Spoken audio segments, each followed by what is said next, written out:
ओम नमः शिवाय, ओम नमः शिवाय। शिव हरि बच्चों, बोलो श्री कृष्ण भगवान की जय। सदा भवानी दाहिने सम्मुख रहो गणेश रामा, सम्मुख रहो गणेश। पांच देव रक्षा करो, ब्रह्मा विष्णु महेश सियापति राम। जय जय राम, मेरो मन बसियो सीताराम। राम नगरिया राम के, बस्त गंगा तीर रामा, बस्त सरयू तीर रामा। चौकी हनुमत वीर की राम जी, चौकी हनुमत वीर की। बोलो सियापति रामचंद्र भगवान की जय। गणेश भगवान की जय। अपने अपने माता पिता की जय। अपने अपने गुरुदेव महाराज की जय। शिव पार्वती की जय। शिव पुराण की जय। बच्चों, इस शिव पुराण में, आज का जो शिव पुराण मैं पढ़ रही हूँ, इसमें पशुपति व्रत बताएंगे। शिव जी पशुपति व्रत का विधान भी होगा, व्रत कैसे करना है और क्या फल मिलता है, और पशुपति व्रत क्यों रखा जाता है। आगे इसमें शिव पुराण में बच्चों सोमवार का व्रत है, उसका भी बताया गया है। 16 सोमवार का है उसका भी, और वैसे सोमवार जो 1.25 साल तक रहते हैं उसका भी, और जैसे शिवरात्रि का, प्रदोष का, इस सारे चीज़ का इसमें शिव जी ये शिव पुराण में बताया गया है। आप ध्यान से सुनो या पढ़ो और अमल करो, क्योंकि जो इसमें शिव पुराण में दिया गया है उसका मनोरथ करते हैं हम, तो मनोरथ बहुत जल्दी पूर्ण होती है। लेकिन सही विधि से करने के बाद, अगर हम सही विधि से ना करें और हम सोचे कि हमारी मनोकामना पूर्ण हो जाए, तो मनोकामना पूर्ण नहीं होती बच्चों। एकदम सही विधि से करना चाहिए। बोलो शिव पार्वती की जय। बहुत अच्छा, ऐसा ही होगा। इसलिए बड़े बड़े देवता तथा असुर भगवान शंकर के बने और पशु तत्व रूपी पाशा से विमुक्त करने वाले रुद्र पशुपति हुए।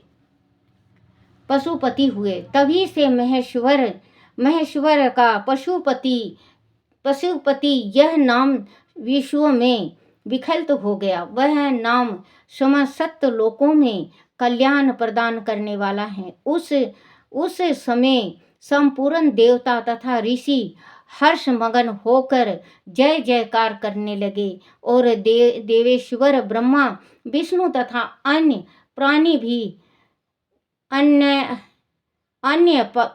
भी परमा आनंद मगन हो गए। उस अवसर पर महात्मा शिव का जैसा रूप प्रकट हुआ था, उसका वर्णन सैकड़ों वर्षों में भी नहीं हो सकता। तदनंतर जो शिवा तथा संपूर्ण जगत के स्वामी और समस्त प्राणियों के सुख प्रदान करने वाले हैं, वह महेश्वर यूं सुसज्जित होकर त्रिपुर का संहार करने के लिए प्रस्थान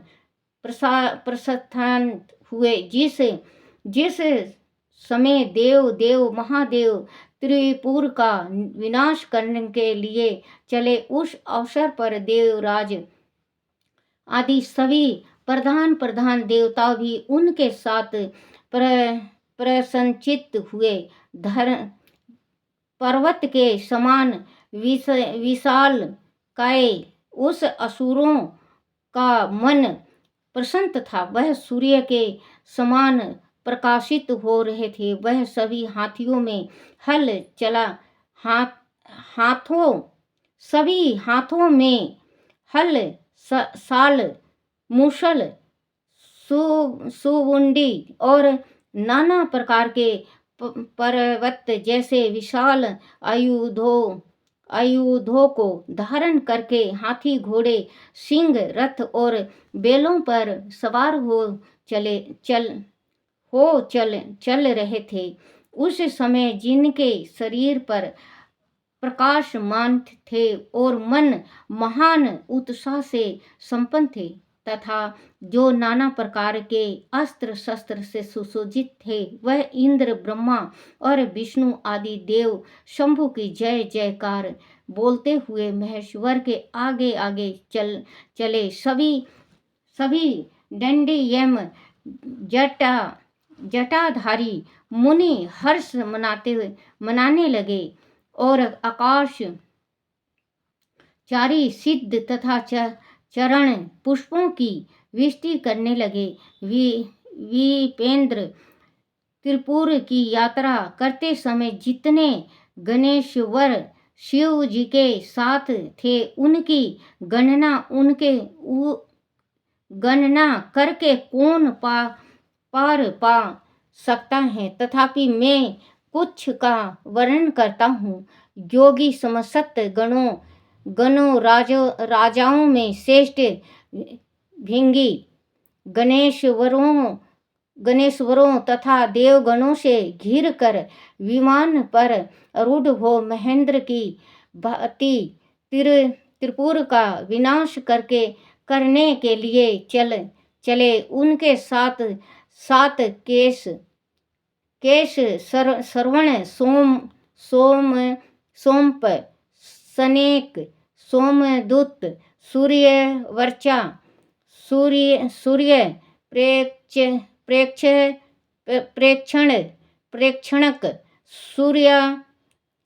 सूर्याक्ष, सूर्य नमा, सूर्य सुंदर, प्रसन्न कंद, कुंदर, चंड, कंपन, अति कंपन, इंद्र जय, यंता, हिमकार, शताक्ष,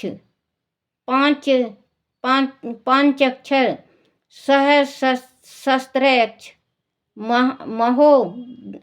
महोदर, सती जहू, सताशय, रंग, कर्पूर, तन,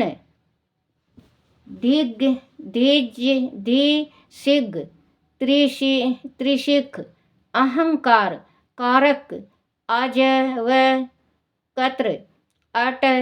अष्ट वक्त्रा, हयवक्त्रा, आधरवक्त्रा आदि बहुत से अप्रेमय बलशाली वीर गण दक्ष लक्षण की परवाह न करते हुए महेश्वर को घेर कर चल रहे थे। व्यास जी तदनंतर महादेव शंभु संपूर्ण सामग्रियों सहित उस रथ पर शीतल हो उन पूर्व द्रोहियों के तीनों पुरों को पूर्णतः दंग करने के लिए उद्यत हुए। उन्होंने रथ के शीर्ष स्थान पर शीतल हो उस महान अद्भुत धनुष पर प्रत्यंचा चढ़ाई और उस पर उत्तम बाण का संदेह करके वह रोष वेश से होठ को चाटने लगे। फिर धनुष की मुठ को दृढ़ता पूर्वक पकड़कर और दृष्टि मिलाकर वह वहां अचल भाव से खड़े हो गए, परंतु उनके अंगूठे के आग्रह भाग में शीतल होकर गणेश निरंतर पीड़ा ही पहुंचाते रहे, जिससे वह तीनों पूर्व त्रिशूलधारी शंकर का लक्ष्य नहीं बन सके, तब धनुष बाणधारी मुंज केश विरूपक्ष शंकर ने अपने शोभन आकाशवाणी सुनी। उस शोभन वाणी ने कहा, ऐश्वर्यशाली जगदीश्वर, जब तक आप इन गणेश की अर्चना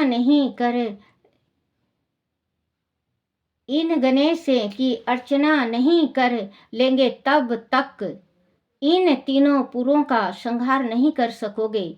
तब ऐसी बात सुनकर अंधकसूर के निहंता भगवान शिव ने भद्रकाली को बुलाकर गजानन का पूजन किया। जब हर्षपूर्वक विधि विधान सहित आग्रह भाग में पूजन किया, तब वह प्रसन्न हो गए। विनायक की पूजा की गई, तब वह प्रसन्न हो गए। फिर तो भगवान शंकर को उन तारका पुत्र महामनस्वी देवताओं के तीनों नगर यथोक्तय रूप से आकाश में शीतल दिख पड़े। इस विषय में कुछ लोग ऐसे कहते हैं कि जब शिव जी स्वयं स्वतंत्र पर ब्रह्मा सगुण निर्गुण सबके द्वारा अलक्ष्य स्वामी परमात्मा निरंजन पंचदेवों के उपास्य और परत पर प्रभु हैं, वह सबके उपासक हैं। उनका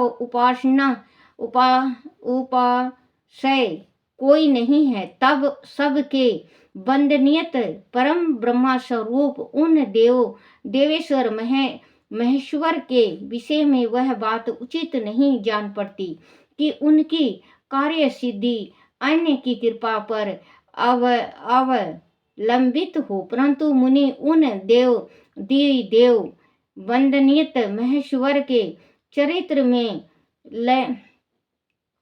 लीलावश सब कुछ घटित हो सकता है। अस्तुत इस प्रकार जब गणदीप का पूजन करके महादेव जी शीतल हुए, तब वह तीनों पूर्व काल वश शीघ्र ही एकता को प्राप्त हो गई। मुनि उन त्रिपुर के परस्पर मिलकर एक हो जाने पर महान आत्मा बल से संपन्न देवताओं को महान हर्ष हुआ। तब संपूर्ण देवगण सिद्धि और परम ऋषि अष्ट मूर्तिधारी शिव की स्तुति करके ऊंचा स्वर से जय जयकार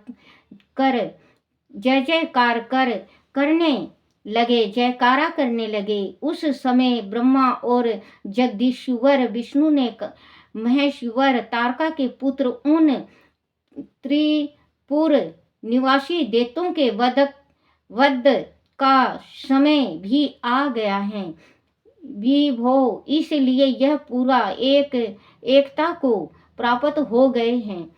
अंत देवेश, जब तक यह त्रिपुर पूर्ण विलग्न हो उसके पहले ही आप बाण छोड़कर उसे भस्म कर डालिए और देवताओं का कार्य सिद्ध कीजिए। मुनि तदनंतर शिवजी ने धनुष की डोरी चढ़ाकर उस पर पूज्य पशुपत शस्त्र नामक बाण का साधना किया और उसे वह त्रिपुर पर छोड़ने को विचार करने लगे। शंकर जी ने जिस समय अपने अद्भुत धनुष को खींचा था, उसी समय अभिजीत मुहूर्त चल रहा था। उन्होंने धनुष की टंकार तथा दुस्साह सिंहनाद करके अपना नाम घोषित किया और उस महासुरों को ललकार कर करोड़ों सूर्य के समान प्रकाश मान उस भीषण बाणों को उन पर छोड़ दिया। तब जिसके नोक पर अग्निदेव प्रतिष्ठित थे और जो विशेष रूप से पाप का विनाशक तथा विष्णुमय था, उस महान ज्वालामान शीघ्र गमी बाण ने उन त्रिपुर निवासी दैत्यों को भंग कर दिया। तत्पश्चात वह तीनों पुर भी भस्म हो गए और एक साथ ही चारों समुद्र रूपी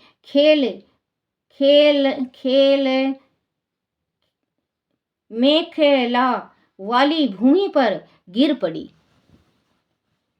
उस समय शिवजी की पूजा का अति क्रमश कर देने के कारण सैकड़ों दैत्य उस बाण शीतल अग्नि से जलकर हाहाकार कर रहे थे, हाहाकार मचा रहे थे। जब भाइयों सहित तारकाक्ष जलने लगा, तब उसने अपने स्वामी भक्त उत्सल भगवान शंकर का स्मरण किया और मन ही मन महादेव को देखकर परम भक्ति पूर्वक नाना प्रकार से विलाप करता हुआ वह उसने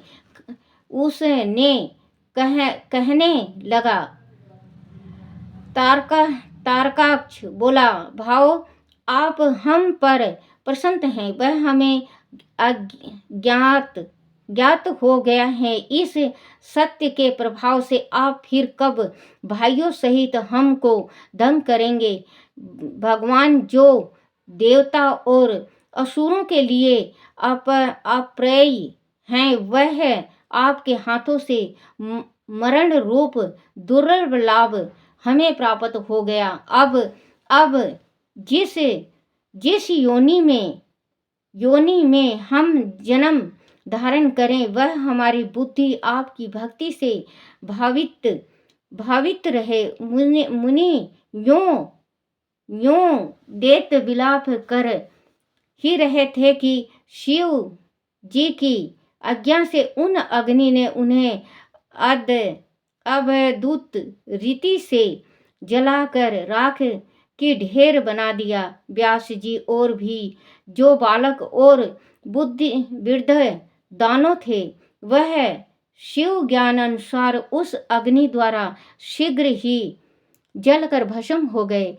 यहाँ तक कि उन त्रिपुर में जितनी स्त्रियां और पुरुष थे, वह सब के सब उस अग्नि में उसी प्रकार दंग हो गए जैसे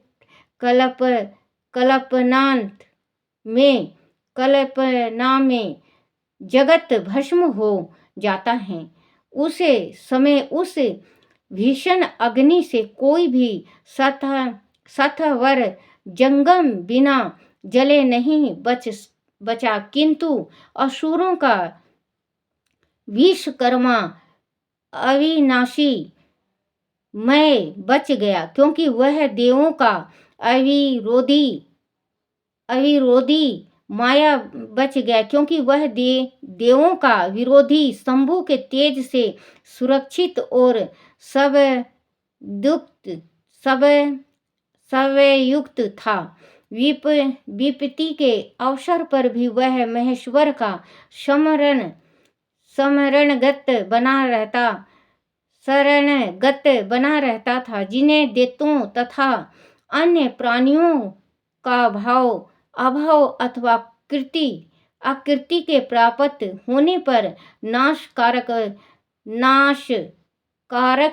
पतन नहीं होता, वह विनाश से बचे रहते हैं। इसीलिए सत्पुरुषों को अत्यंत समभावित उत्तम कार्य के लिए ही प्रयत्न करना चाहिए, क्योंकि निंदित कार्य करने से प्राणी का विनाश हो जाता है।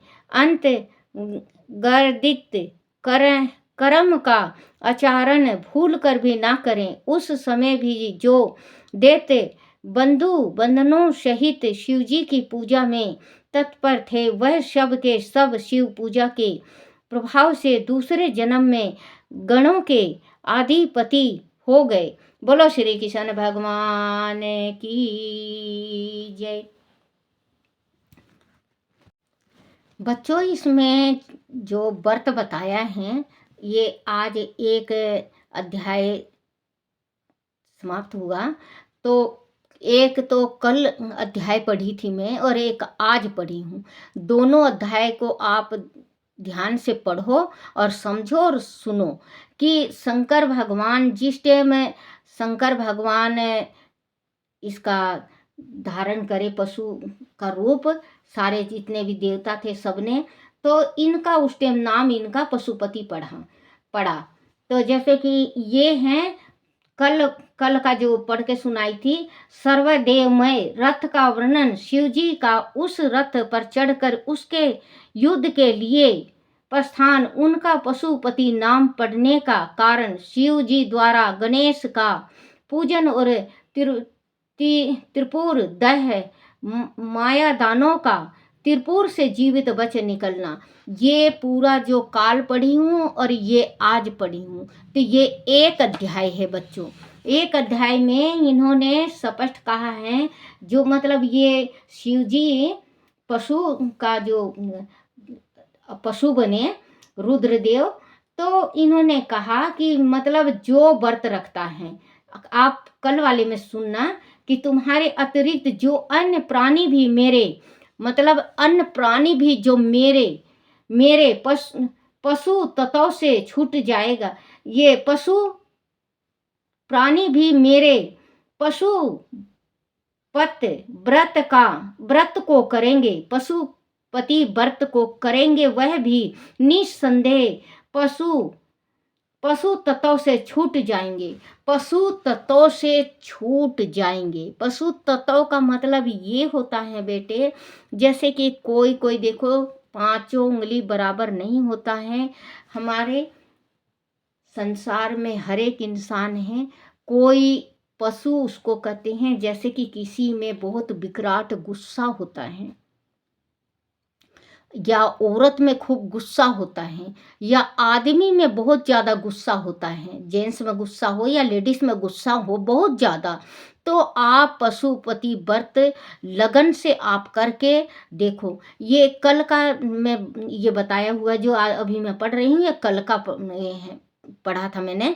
आप देखे कि सुने कि नहीं सुने, और क्या नाम है इसका, इसको बच्चों आप व्रत करा करो। आपके घर में अगर आपका बेटा बेटी बात नहीं मानते हैं तो आप पशुपति व्रत कर सकते हो।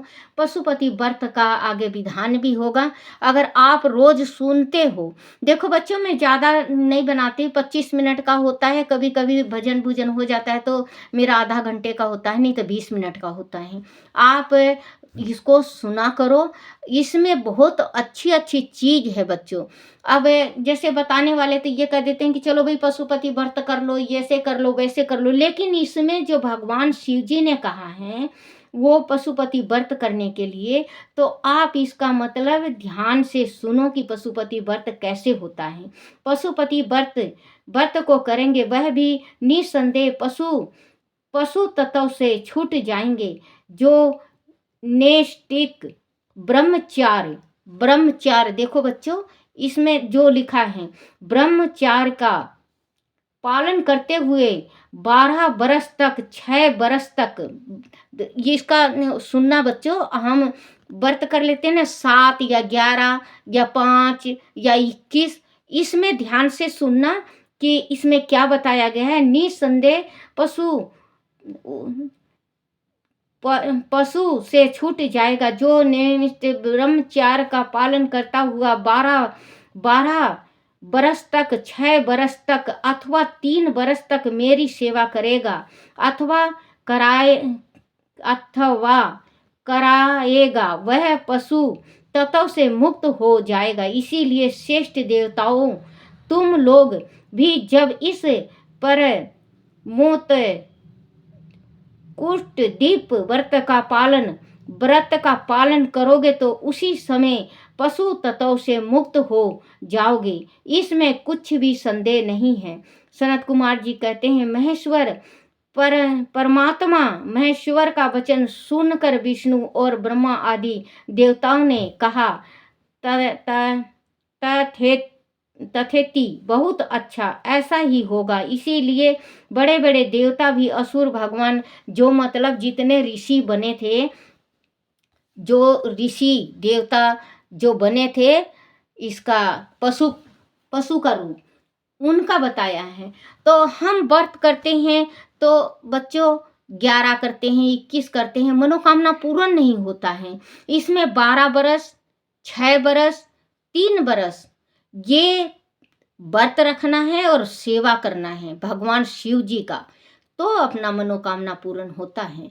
और वैसे बच्चों भगवान का एक लोटा जल भी चढ़ाओ, जब भी परमात्मा सिरों माथे पे लेके उसका हर एक दुख टालता है। बोलो श्री कृष्ण भगवान की जय। बोलो शिव पार्वती की जय। ओम नमः शिवाय, ओम नमः शिवाय, ओम नमः शिवाय बाबा, ओम नमः शिवाय, ओम नमः शिवाय शंभु, ओम नमः शिवाय, ओम नमः शिवाय भोले, ओम नमः शिवाय, ओम नमः शिवाय, ओम नमः शिवाय, शिवाय नमो, शिवाय नमो, शिवाय नमो, शिवाय नमो, शिवाय नमो। ओम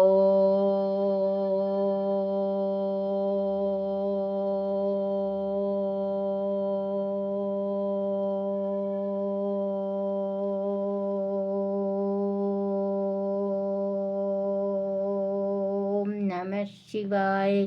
बोलो शिव पार्वती की जय। अपने अपने गुरुदेव महाराज की जय।